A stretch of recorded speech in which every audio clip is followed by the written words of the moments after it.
Ladies and gentlemen, boys and girls, welcome back to Basketball Conference, the ACC Football Podcast. My name is Joey Weaver. He is Mike McDaniel. Mike, first question: you want to talk about your deepest, darkest rivals here? I hate Virginia, and this guy knows it. Mac Trogdon, streaking the lawn. Welcome back to the podcast, my man. Hey guys, thanks for having me. Mike, I won't hold it against you. You guys are pretty solid guys, regardless of your school affiliation. Appreciate it. That's high praise. Yeah, high praise for sure. Yeah, Matt, it's great to have you back on the podcast. Appreciate you coming on. We're excited to talk about Virginia's 2018 football season here. 2017. For those who have already downloaded this podcast, I've titled this episode, "Will the Real Cavaliers Please Stand Up?" And the reason that I've titled it that is that Virginia started 2017 5-1. They whipped the crap out of Boise State in Idaho on a Friday night, I believe. They beat Duke. They won at North Carolina. I might have those backwards, but in any case, Virginia starts the year out hot. And in the back half of the schedule, the wheels completely came off. They lost 6 of their last 7, all 6 losses by multiple scores. And so it's kind of hard to tell what Virginia is at this point, kind of given that we saw such a Jekyll and Hyde kind of thing from them last year. And so kind of want to look at what that looks like going into 2018. And Matt, I want to start with a couple of comments that Bronco Mendenhall made a couple months ago. It was June 11th. He made a couple of comments that really caught a lot of news in college football. It was unfortunate that it was a slow news time because this is kind of what became news. But he made a couple of comments, one being, I believe we only have 27 ACC caliber football players on our roster today. That's not ideal given that you're supposed to have about 85 scholarship players. If only 27 of them are good for the league, that's probably not great. He made another comment about, I want to play the worst Power 5 team that we can play. That's what the ACC requires. You have to play one other Power 5 team in non-conference play. So want to make that as easy as possible on his team. And there's also been there's been a few stories recently about the program's renewed emphasis on beating Virginia Tech. There's a lot of signage around and a lot of chants or cheers, all sorts of things. I guess I wanted to get your overall opinion, or your take on where the fans are with how we perceive Bronco Mendenhall, some of these comments he's making, and what it looks like him leading the program here over the next couple of years. Yeah, sure, Joey. That's a great place to start. I would start by saying that when I first saw the comments, my main takeaway was that Bronco Mendenhall needed a new PR guy. But then I was encouraged by some of my colleagues at Streaking the Lawn to withhold judgment until I listened to his entire talk. So he gave this talk at a meeting of the Board of Visitors for the university, and our new athletic director was in attendance. And if you look at the spirit of the overall talk that he gave, it was a lot different than what was portrayed at first by the Daily Progress reporter who wrote about it. So on the whole, Bronco gave a very kind of inspiring vision for what he sees for UVA. But the reporting that kind of came out, at least in the immediate aftermath there, the reporting really painted his comments in a more negative light than I think they were actually delivered. So, on the whole, yeah, I don't disagree really with anything that Bronco said. And I think any sane Virginia fan probably wouldn't disagree with too much of what he said either. If you look at the roster, he said they had 27 ACC players in the summer. That was before the latest recruiting class came in. I think if anybody took umbrage to that, I would challenge them to go and look at the roster and find more than 27 ACC caliber players going into the season. I know if you actually go back and look at the number of guys who participated and contributed significantly to the team last year, and how many of those guys are still remaining this year, I think you'd be hard pressed to get over 30. So yeah, there was some truth to what he said. Now, he probably could have said it in a way that was a little bit more delicate, but that's just not who he is. That's just not his personality. He's a straight shooter. Similarly, his comment about wanting to play the worst Power 5 team possible, that's kind of textbook Bronco Mendenhall honesty there. I agree with the overall sentiment. I think the previous Mike London administration was hampered by the fact that scheduling was too aggressive for him, and Bronco, I think rightfully so, is hoping to kind of build some softer schedules to where the team and the program can get used to winning a little bit more easily. So I don't disagree with the spirit of that comment either. I might suggest, again, couching it in terms that are a little bit more delicate. And then the emphasis on beating Virginia Tech, I would say it's about time. It's about time someone came out and recognized how important that game is for UVA, for the schedule. It's about time someone came out and articulated how important that game is for fans and how important that game is for recruiting. Al Groh, who was the coach about a decade ago, used to say that it's kind of just like another game. Mike London talked a little bit more passionately about it, but never kind of came out directly and said how important of a game it was. I think it's hands down the most important game on the schedule every year. And if you want to talk about things that can really give the program a shot in the arm, going down to Blacksburg in November and beating the Hokies would be probably as close to a magic bullet as you can get as far as making people feel good about being Virginia fans again. So I think they are. I think they're right to circle that game and they're right to point to it. It wouldn't make me feel very good. So there's that. Let's talk about the quarterbacks, Matt. So no more Kurt Benkert. I like Kurt Benkert. Joey knows it. Joey and I were Kurt Benkert guys, actually. We were actually cool with Kurt Benkert, for lack of a better term. We'll call ourselves Kurt Benkert guys for the purposes of this podcast. Hey, he's tough not to like. Yeah. Yeah. So Kurt Benkert's gone. Looks like Bryce Perkins from Arizona Western College, JUCO transfer. Looks like he's going to be a starter. So tell us a little bit about him and the expectations, and if he is expected to be the starter, what should we expect out of him as ACC fans? Sure. So by the time this comes out, I will have written something on Streaking the Lawn for about this topic, the specific topic. I think Bryce Perkins is probably the most intriguing new player that Virginia will have had in the last decade. He's the first dual threat quarterback we've had since Marcus Hagans in 2004 and 2005. He's a quarterback that fits the offensive system that Bronco Mendenhall and Robert and I are looking to run. He's arguably one of the top 3 fastest players on the team now. And if Virginia's going to make a return to the postseason this year, it's going to be because Bryce Perkins has exceeded people's expectations. I look for, like I said, more of a dual threat guy who is gonna have to be able to keep defenses honest with his feet.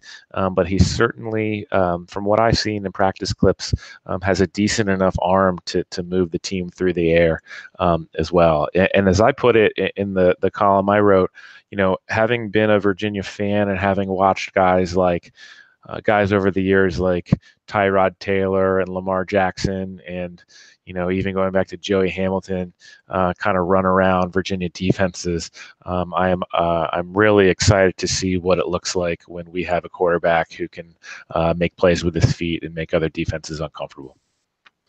And so, Matt, that kind of leads itself to suggest that the offense is going to change shape, right? With a mobile quarterback more so than what we've seen in several years under Virginia, and that also kind of lends you to say that how much the wide receivers themselves are important or centerpieces of the offense might be adjusted a little bit. That's relevant this year as Virginia's looking to replace both Andre Levrone and Donnie Dowling, combined for 84 catches and 1,300 yards last year in the passing game. So as we look to replace multiple receivers, established guys on this team and on this offense, how much is that really of importance, and who should we look to really be that major downfield threat this year, joining the returning Olamide Zaccheaus? So I would look for the offense to look considerably different from last year. Ben Kurt, I think they brought Ben Kurt in expecting him to be a little bit more mobile than he ended up proving to be. He had a knee injury which sidelined him at East Carolina, and I think that took him longer to recover from than they had expected. And then by the time you got to his senior year, there was such a chasm on the depth chart behind him. He was a senior quarterback, and then they had a true freshman quarterback as the backup, and that limited what Virginia could do offensively with him as far as using his feet. With Perkins, I think things will look a lot different. You'll see a lot more of a read pass option system. You'll see a lot more of a quick hitting system. I would look for Virginia to run the ball significantly more than they did last year. So part of the production that you saw from guys like Lavroni and Dowling is going to be replaced by scheme. As far as specific receivers go, you hit it on the head. Olamide Zaccheaus will be the number one guy. He'll be the primary target. He's the ACC's leading returning receiver as far as receptions from last year, and his performance last year was one of the best, kind of most productive seasons for a receiver in school history. So I would look for him to be option number one. And he's a guy with kind of top end speed that you don't realize how fast he is because he's been playing in the slot for as long as he has. Number two receiver, I imagine, will be Joe Reed, who really played well last year as a punt returner and sort of came on in receiver at spots. But I think he'll sort of fill in that second spot on the other side. And then they have a couple guys that have shown flashes of potential, but are largely unproven. So I would look for those guys to kind of slide in those 1-2 roles, and then for the scheme change to make up some of the difference. So the defense replaces, three of the most productive defensive players in school history. Yep. You no longer have Andrew Brown up front. You no longer have Micah Kaiser at linebacker. You no longer have Quinn Blanding. So that's the bad news, right? So you lose three of your top producers on defense, one at each level of the defense. That's the bad news. The good news is that you're returning the other 8 starters. So what is the expectation for this defense? Because I think it's more of a good news, bad news, flip of the coin type of thing when you lose 3 players as productive as Brown, Kaiser, and Blanding, but still return a majority of the unit. Yeah, I think the coaches would tell you they feel more comfortable at this point with the defense than they do with the offense. Virginia's back 8 should be solid, and their defensive backfield should be one of the best in the conference. I would imagine. So we'll see Juan Thornhill move over to safety from cornerback. Bryce Hall returns at corner. Tim Harris should return at corner. Brenton Nelson, who was ACC Defensive Rookie of the Year at safety, will return as well. And they have some solid depth there. So they're good to go in the secondary. At linebacker, they'll return 2 starters, or they'll return 3 starters from last year: Malcolm Cook, Chris Peace, and Jordan Mack. Malcolm Cook will move from outside to inside, and then they'll probably start a redshirt freshman, Charles Snowden, at the other outside linebacker position. The real question is on the defensive line. Virginia's defensive line depth situation is perilous, to say the least. So in addition to losing Brown, they lost a number of guys to either early medical retirement or guys leaving the program, guys getting kicked out of school. I'd have to double check, but I think including Brown, when you include Brown, they lost 6 or 7 guys off the depth chart at defensive line. So that is their thinnest position on the team. They'll start Eli Handback at nose tackle, which is where he started every game last season. Mandy Alonzo, who's a redshirt freshman, kind of started to pick up playing time in the beginning or towards the end of the year last year. And then Richard Burney, who is going to be as a converted tight end, will probably start at the other defensive end spot on opening day. So if the defensive line can keep it together and can just be adequate and let the back eight make plays and do the heavy lifting, then Virginia's defense has a chance to be pretty good. But if that defensive line struggles, then it could be a much longer season back there than folks are hoping for. Matt, I want to talk about, you mentioned a couple of guys that got to be replaced on offense in particular. If there's a singular new name to know on offense, someone that we haven't gotten a lot from in the past, we're going to get more from this year that people will know about by the end of the year, who's the person to look out for on Virginia's offense this year? So Perkins would be the obvious one. We'll skip him. I'm tempted to say Jordan Ellis, who will be the starting running back, but he was the starting running back last year. I really thought that they underutilized him for much of the season. It seemed like he really got going against Duke and North Carolina and then kind of disappeared towards the end of the year. We could debate whether that was his fault or whether that was play calling or whether it was the fact that they had a weak offensive line. Probably it's a really boring choice, but probably their most important new face outside of Perkins on offense is Marcus Applefield, who is a grad transfer on the offensive line. Started last season at Rutgers, and he's brought in as a grad transfer to kind of shore up Virginia there. He'll either start at right guard or right tackle. But Virginia definitely needed some offensive line help, and he's going to provide it. I think, barring injuries, and a couple of guys have already got nicked up in fall camp, but barring injuries, Virginia has a chance to have one of the better offensive lines that it's had over the last few years, and Applefield is a major reason why. How about the new face on defense? Is it going to be one of those guys that's replacing the big three that they're losing on that side of the ball? Yeah, I would say, there's a lot of choices here because you got a couple guys returning from injury. You got a couple guys that are old faces in new positions.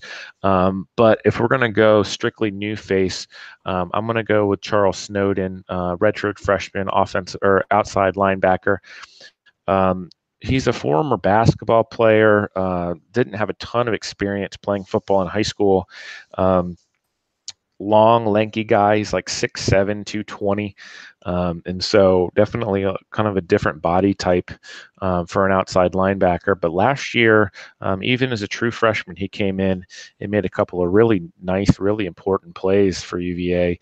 He had a sack against Duke late in the fourth quarter of that game that helped Virginia preserve that win. And then he had a blocked punt against Miami during that game, a game which Virginia led twice by 2 touchdowns before eventually losing their lead and kind of getting rolled. But I think Snowden, now that he's had a year kind of within a college training program, it's going to be really interesting to see what kind of a role he has this year and what kind of impact he has. Matt, let's look at the schedule. What we've been doing is marking these games up as surefire wins, surefire losses, and toss-ups, so to speak.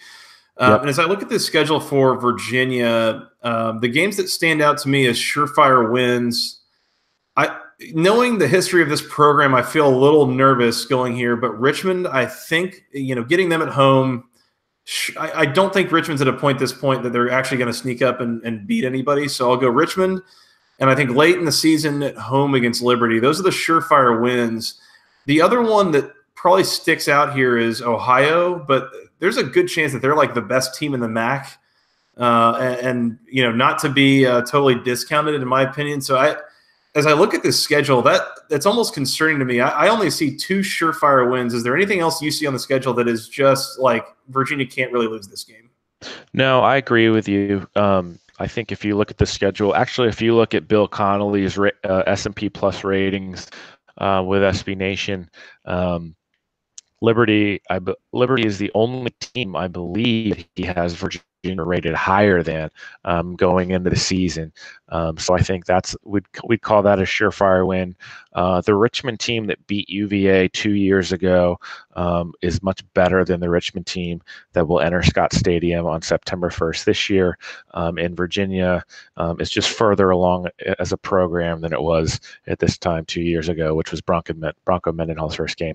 So I think Richmond and Liberty are your two surefire wins.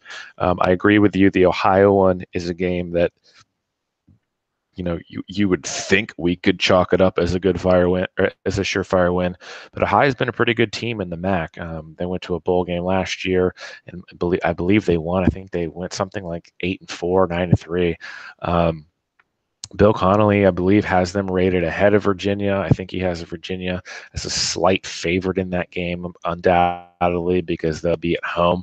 But that'll be a tough early season test.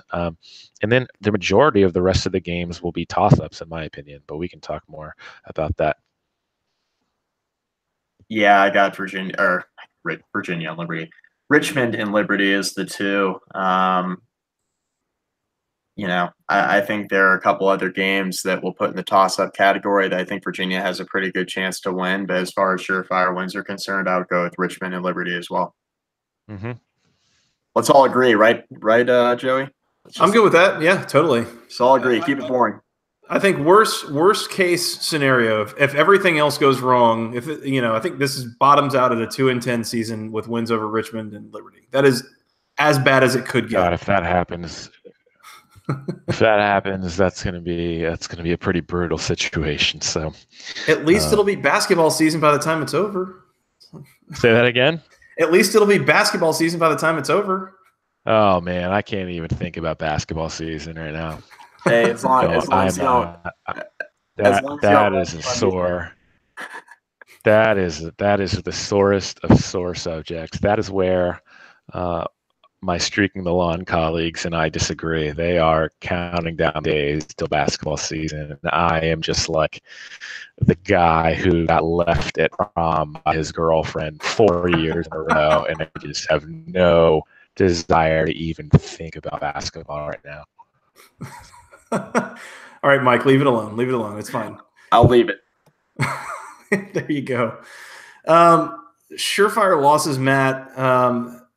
There's a lot of these that these games, maybe I'm being too pessimistic. There's some of these that they get at home, but I would think that a lot of these games that might be a little more toss-up-y, we'll call, for Virginia in a lot of years, they're getting these games on the road, at NC State, at Duke, at Georgia Tech, at Virginia Tech. I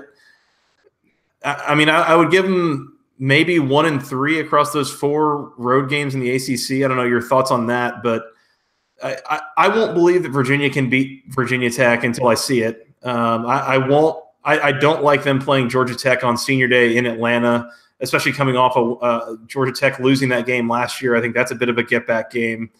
So then you're talking about needing to split NC State and Duke.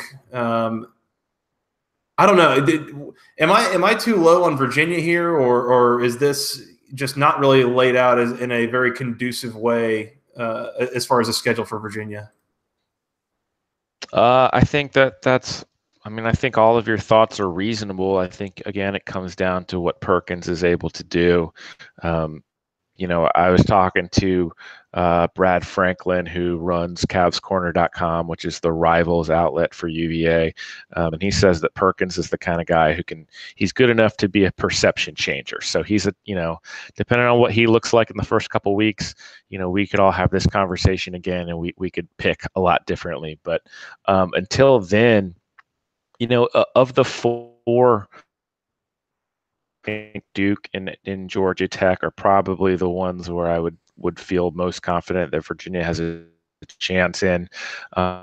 Virginia Davis in a row, really, kind of giving Daniel Jones a lot of trouble in both games.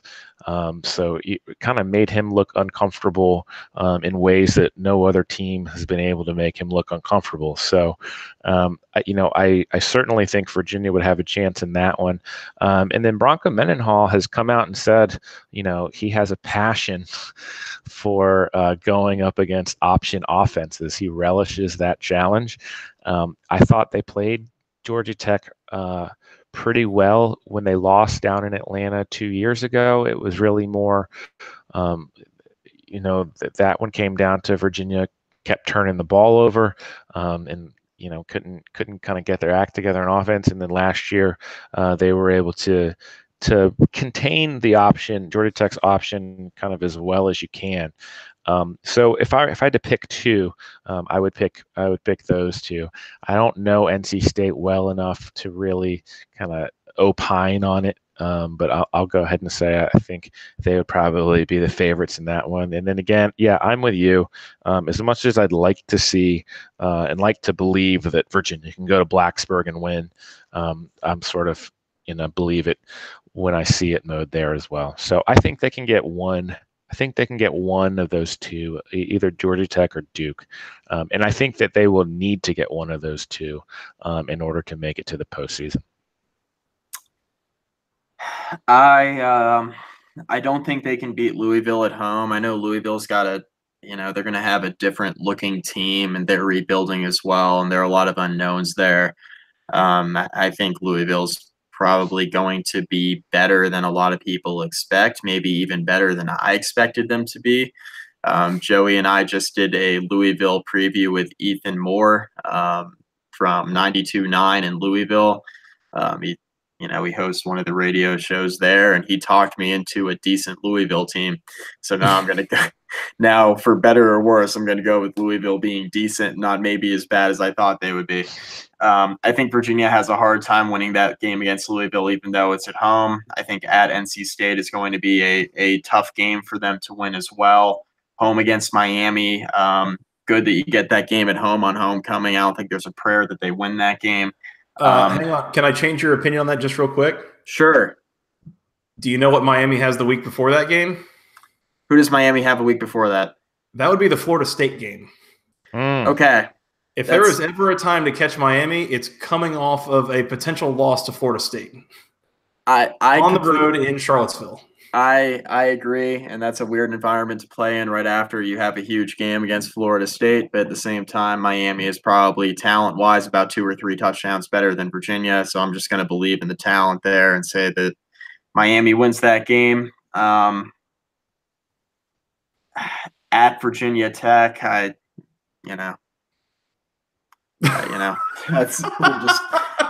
leave that. Let's leave that there. Mike, what's going on with the defense, man? How many Hokie defenders are gone for this season? Pretty much all of them. I don't know what to tell you. Everybody except the defensive line. I'm not high on Virginia Tech, man, at all. I'm not. They get back to 3 starters that Virginia lost. Yeah. Yeah. I had Virginia Tech at a very optimistic 8-4, but I think it's probably more like a 6-6, 7-5 type season. I'm not very high on them. But I'm with you guys. I'm believe it when I see it. 15 years later, I'm still in that boat. Virginia beat Georgia Tech last year. I think Georgia Tech's going to be better. There are a lot of unknowns with Virginia right now. Georgia Tech returning their entire offense matters, and we'll have to see what the defense holds. But, Georgia Tech's playing that game on senior day, like Joey said. I think that's also going to be a very tough game for them to win. So that's 1, 2, 3, 4. I have 5 surefire losses, and maybe that's more on the pessimistic side as well. I think Virginia can still probably get one of those games, maybe 2. If I had to pick the one for them to get, it would be Louisville in that 4th game of the year. I think I look at this as I look to make a record prediction. So, Mike, where are you going record prediction wise? By the way, I'm going to go with 5-7. I think they beat Richmond and Indiana. I do think they beat Ohio, even though we've talked highly of Ohio, and I also think Ohio's a very good MAC team. There's no argument against that. They're a solid group of 5 team. So Richmond, Indiana, Ohio. I think it's 3-0 in that stretch. I think they beat Liberty for their 4th win. I think in order for Virginia to go bowl eligible, I'm going to stick with 5-7. I'm going to say that they beat one of North Carolina or Duke.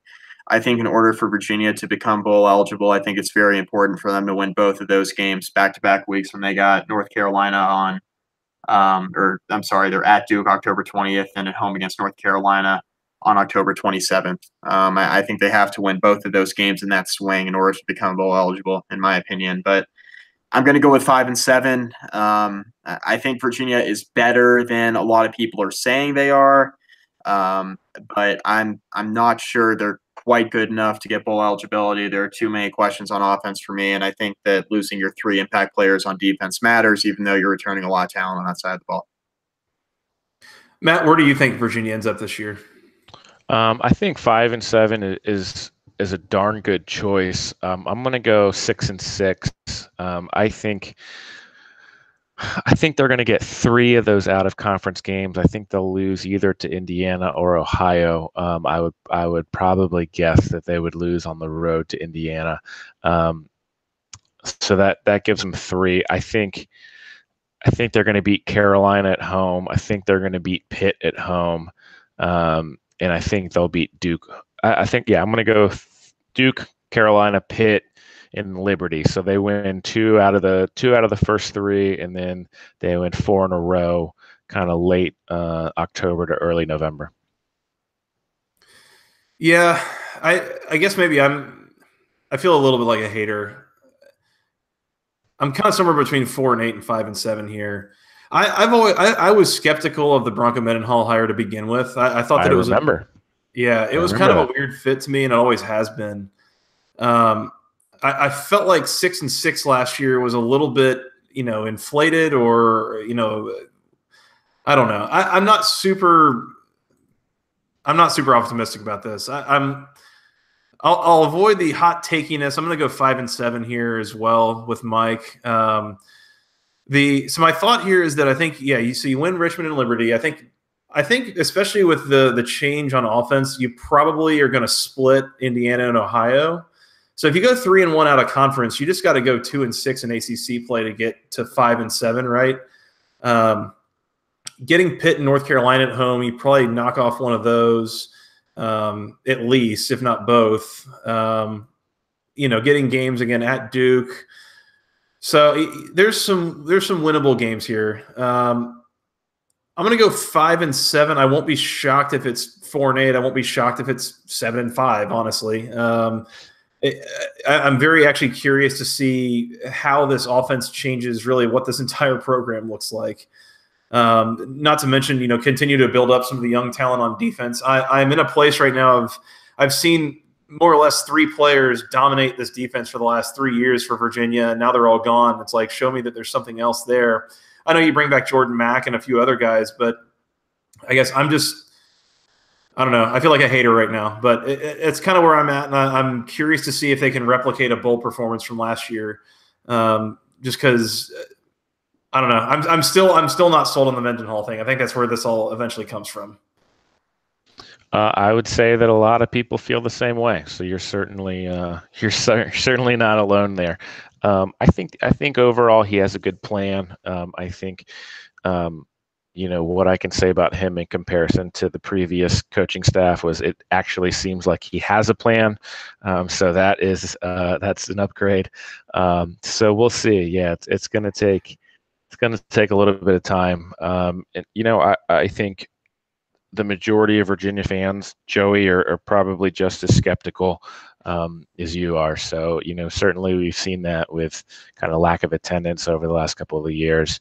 I think, like I said before, it all comes down to Perkins. He's the X factor, and like I said, I think he's one of the more intriguing players that we've seen, in 10 years. So he's the story of the year. Hey, Matt, how long is the leash for Mendenhall? You talked a little bit about the fans and what they think of him and how they're becoming a little bit more skeptical. How long do you think the leash is, especially coming off of a bowl game last year? Well, I think there was a lot of excitement around him right off the bat, and then they went and laid an absolute egg against Richmond. That his first game of his tenure. I'll put it this way: they had 49,000 fans in attendance for that home opener against Richmond in 2016, which they lost, and they haven't had for any home game since then. So I think people are still skeptical. Now, Virginia just hired a new athletic director last fall, Carla Williams from Georgia. She has spoken glowingly about Bronco so far, and talked about the fact that she thinks he does things the right way, and she appreciates the job he has done for the amount of resources he has. Virginia, I think, they've come out and said over the last few months that Virginia has invested less in its football program on a dollar amount than almost all of its ACC counterparts. They are starting to fundraise to kind of close that gap. So on one sense, you could make an argument that she'll be patient with him. On the other sense, you can make an argument that they need wins in order to open up wallets and pocketbooks. So I think he certainly gets this year. He gets at least, well, he certainly gets this year. I think he certainly gets a year after this. And I wouldn't be surprised if he definitely got 2 more years after this, especially after coming off a bowl game. I mean, it was only their first bowl game in the last 7 or 8 years, and going from 2 wins in year 1 to 6 wins in year 2 is definitely an accomplishment. So I think he has a little bit of room to run. But if Virginia lays an egg this year and goes 2-10 or 3-9 or something like that, I think the seat could get hotter quite quickly. There you have it. Need some wins this year. Got some more runway as necessary for Bronco Mendenhall. Seems like he's got a lot of support there in the athletic department. Matt, this has been an awesome preview. Thank you for joining us and for putting up with Mike's Virginia Tech antics on this podcast. Tell the people where Mike they can is find Mike's one of my 10 favorite Hokies. I think I'd have to go back and look at that just to make sure. But Matt, I appreciate that. I'm glad I made the cut into the top 10. Top 10. Next up's top 5. So yeah, we'll keep talking. Okay. All right, we'll see what happens. That's high praise. Matt, where can they find you on Twitter? Where can they find your work on the internet? Yeah, I'm at Matt_Trogdon on Twitter, Trogdon, and then the Streaking the Lawn Twitter account is STL_UVA. And then it's streakingthelawn.com. It's the SB Nation outlet for that covers UVA sports. Well, thank you for joining us. This has been a great preview, and I think we've all I for myself have had my perception change of Virginia just a little bit so far. I'm nervous because all these previews we're doing continue to change my perception of every team. So maybe I need to recalibrate a little bit. But this has been great having you on. Appreciate it. You're welcome back anytime. We need to have you back on after Virginia shocks the world and beats Miami there in early October. Yeah, count me in for that. Thanks, guys. Thanks for having me. Thanks, Matt. Matt, as long as they don't upset Virginia Tech at the end of the year, we'll still be friends. It'll be good. Oh, he's definitely coming back on for that. yeah. He's going to be the number one. He's the number one call if that happens. 100%. I'm your 1A. I'm your 1A slot. Yeah, 1A. There you go. Well, Mike, that's Matt Trogdon again, Streaking the Lawn on the SB Nation Network, the SB Nation Virginia site. We got to get out of here. We got more teams. We got a preview. Until then, they can find us on Twitter. I am at FTRS Joey. He is at Mike McDaniel CFB, and together we're at BC Podcast ACC. And once again, he is at Matt_Trogdon. Trogdon on Twitter. Go find him there, and again at streakingthelawn.com. Mike, they can find us on iTunes, Google Play, SoundCloud, the Overcast app, wherever fine podcasts are sold for free. They can find us. They can send us an email. They can find us on email, or they can send us an email. The longest email address known to man, basketballconferencepodcast@gmail.com. Nailed it. Did I? It felt like it was a little bit off this time. I'll say you nailed it. I'll work on it. Mike, tell them where else they can find us in the social medias. Facebook.com/basketballconference. Rate, review, find most of our podcasts there. I say most because I haven't posted all of them, so find most of them there. Keyword most. But yes, go find them there. Also, make sure to rate us on iTunes. That is always much appreciated. We appreciate the feedback. We appreciate the help in publicity. If you guys got friends, please share the show with them. All that. Come find us on YouTube. Our link is pinned to the Twitter page. So absolutely, go find it there. It's real easy. Just at BC Podcast ACC right there at the front. So that's right. Go find it there. You can also go find us on YouTube. Just search for Basketball Conference. We don't have a fancy URL or anything, but if you want to see Matt's super cool throwback U.S. Open poster behind him, or that Mike dressed up for this one wearing a collared shirt, you can go check that out there. That's all fair game. I also got hammered and went to dinner with a client just for the occasion. As one does.